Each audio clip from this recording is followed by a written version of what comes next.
Hi, everyone. I'm Bianca Garza with Shasta Bioregional Ecology Center. I am the Communications and Development Director. This is Jessica Matthews, our Programs and Administrative Director.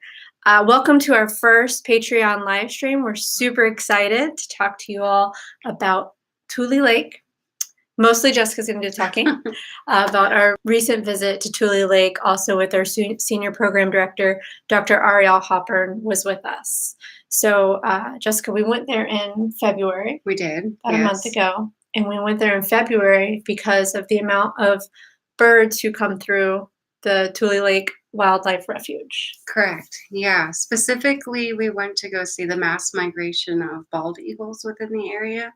The Tulelake National Wildlife Refuge is home to a plethora of bird species that migrate through. It's a very common, well-used stopover, quote-unquote, layover area for birds along their migrational path.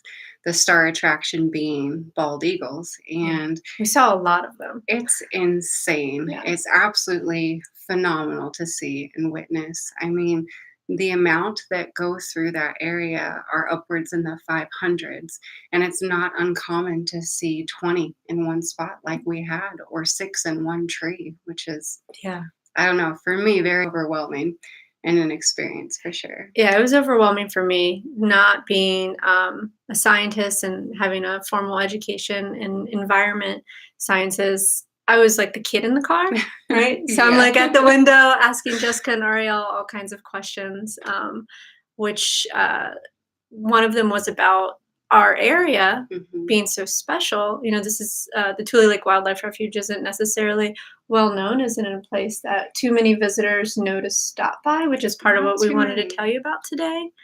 And so that wildlife refuge is, along with our whole bioregion, is located on the Pacific Flyway. Right, yeah. The Pacific Flyway specifically, there's 4 major flyways within the United States. There's the Atlantic Flyway, which is along the Atlantic coast. There's the Mississippi Flyway, which is along the Mississippi River. There's the Central Flyway, which goes over the Great Plains and east of the Rocky Mountains. And then there's our very own Pacific Flyway, which is along the Pacific coast and west of the Rocky Mountains. But I think there's approximately a little over 1 billion birds that use the Pacific Flyway annually. It's a lot, definitely. Far cry from what it once used to be. But along that flyway, birds are flying anywhere from hundreds to thousands of miles at a time.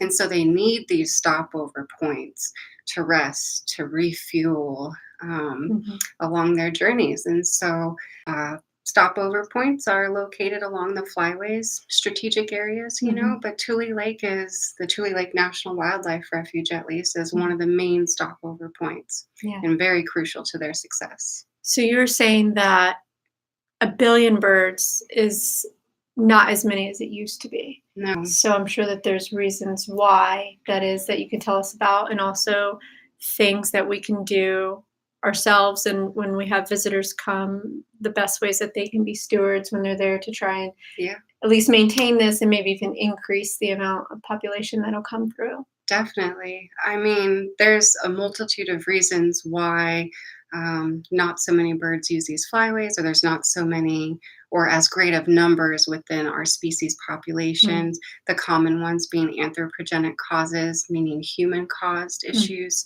You got habitat loss, habitat fragmentation, water shortages, depredation, over-harvesting, which is definitely one. But when you're out in the area, if you go to Tulelake National Wildlife Refuge, which I would highly recommend, I'd recommend proper land stewardship. So the whole leave no trace, pick up after yourself. If you happen to see any garbage out there, pick up the garbage that's out there already as well. When you go out there, these birds are resting. They've gone on a very arduous journey. And so being respectful and conscious of how you're acting in these areas is extremely important. Maybe don't bring your dog with you, especially if it's a flushing type dog.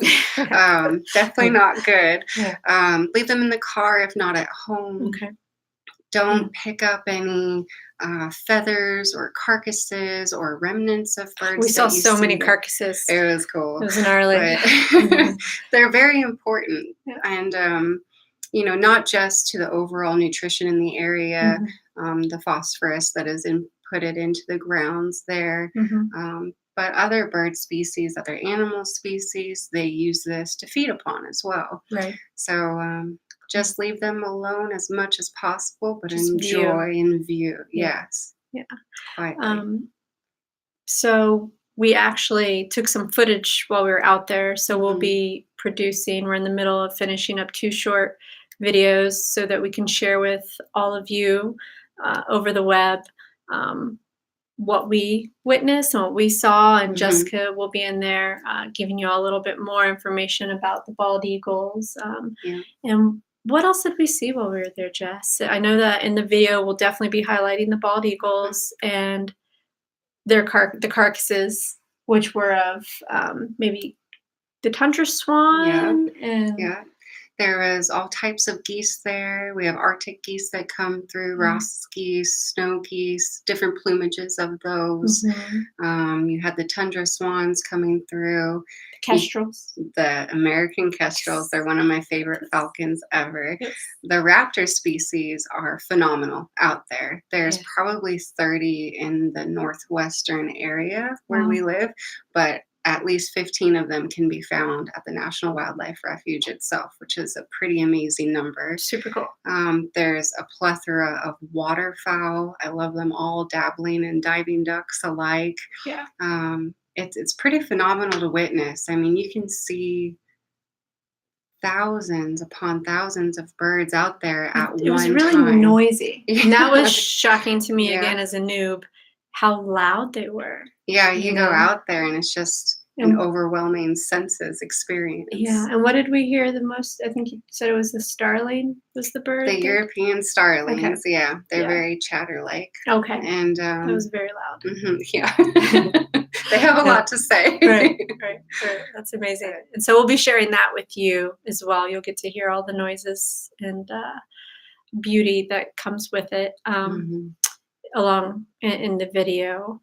Unless you come to visit, in which case make sure you contact us next year. And remind me of the dates again. So it's from November to February? Yeah. Well, the bald eagles, they start their migration and they'll be showing up to the Tulelake area in early November. Best viewing times is January and February. Early mornings. Yeah. Try and get out there early. Yeah. And then you can still see some in March, but not quite as many.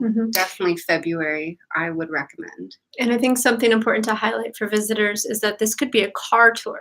We really did not need to get out of the car as far as being able to view a plethora of different types of waterfowl and birds of prey. Yes. Yeah. Definitely. Bring your binoculars, bring something to eat. Yes. Plan ahead. Water's good. Yes. There were restrooms at the visitor center. Yes. And I would highly recommend going to the visitor center as well. They give you really good information as far as where the birds are located or like congregating in the recent days. They have really good identification guides there. Cool. And just good pit stop. So what about a fun fact to leave our viewers with as far as maybe the bald eagles are concerned? A fun fact. The biggest bald eagle nest ever recorded was 7.5 feet in diameter and That's 20 feet deep. I think it was in St. Petersburg, Florida, which is insane. 20 feet deep? 20 feet deep. I think it weighed around 2 tons or something like that. Oh my God. How long do the birds, how long do the baby birds stay in the nest? Why does it need to be so deep? Are they staying there until they're like 4 feet in wingspan or like? They will stay, their incubation period is like 34 to 36 days. There's anywhere between 1 to 3 birds per nest. Yeah. Or clutch size. It's huge. It's huge. I mean, you think of an adult bald eagle, they range from 6.5 pounds to 14 pounds. And their wingspan is anywhere from Oh gosh, 6 feet to 7.5 feet. Okay. Females are larger than males. Fun fact. Fun fact too. I know you only asked me for one. No, but more than married. yeah, Cool. they mate for life, and That's cool. they just keep building their nests. Yeah. All right. Yeah. Well, thank you all for joining us. Thank you. Hope that you've enjoyed all these amazing facts and fun facts. And take serious your visit when you do visit to Tulelake National Wildlife Refuge, being a good steward. If you have any other information, questions for us, rather, give us a call or email us, office@mountshasta.ecology.org. Thank y'all. Thank you.